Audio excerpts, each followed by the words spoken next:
This is CPM Precalculus, and here I'm going over the functions quiz from section 1.1, and this is version A of the quiz.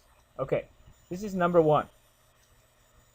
We're given f of x is equal to 4x squared minus 2, and g of x is equal to x minus 3, and we're asked to find fg. Well, we know that we can do now operations with functions. We can add functions, we can subtract, multiply, and divide. Well, this is basically the same thing as writing f of x times g of x, because this is just shorthand for this, okay? When we have this, we just substitute in for f of x, 4x squared minus 2. We get it right here because that's what it equals. And then for g of x, we substitute in x minus 3. Okay? So then this becomes basically distributing two binomials. So we want to use any method of our choice. We can use the box method, but we need to multiply all of the terms to each other. So we get 4x cubed minus 12x squared minus 2x plus 6. Okay? And this right here is our answer because we cannot simplify it anymore.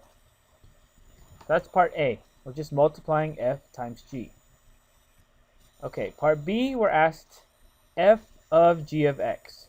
So remember, this is the composition of functions. This is when the input to our function f is another function, which is g of x.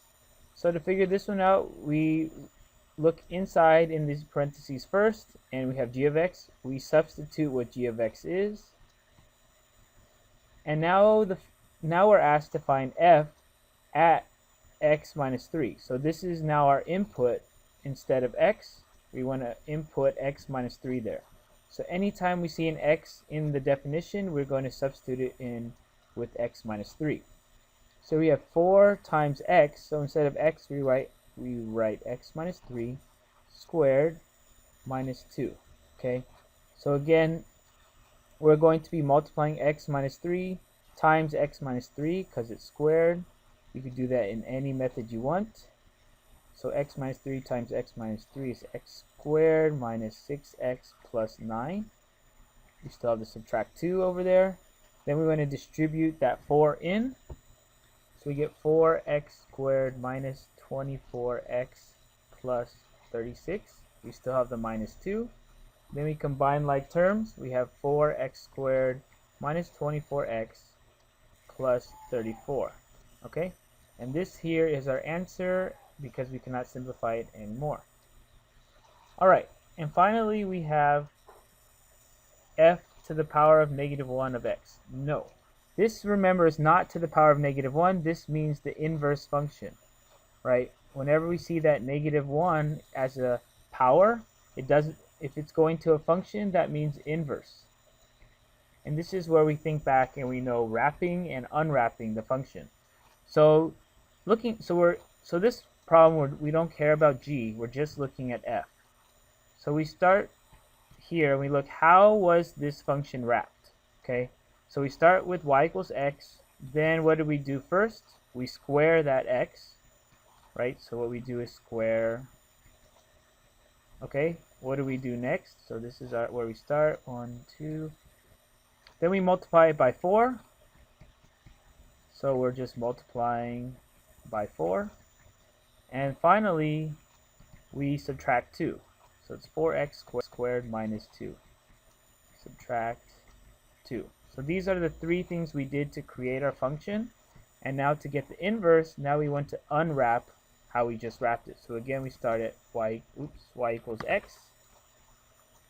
And then instead of subtract 2, we do the opposite. So we add 2. Instead of multiply by 4, we divide by 4. And instead of square, we do the opposite, which is square root. So make sure this whole thing is in the square root, this whole thing inside, because we need to square root the numerator as well as the denominator. And we know if we take the square root of 4, we are left with 2. So we can simplify this to be this. So our inverse function is just square root of x plus 2 divided by 2. And make sure that the square root sign is only in the numerator here. Here it's covering the entire ratio, but here it's just in the numerator. Okay, so this is our inverse function.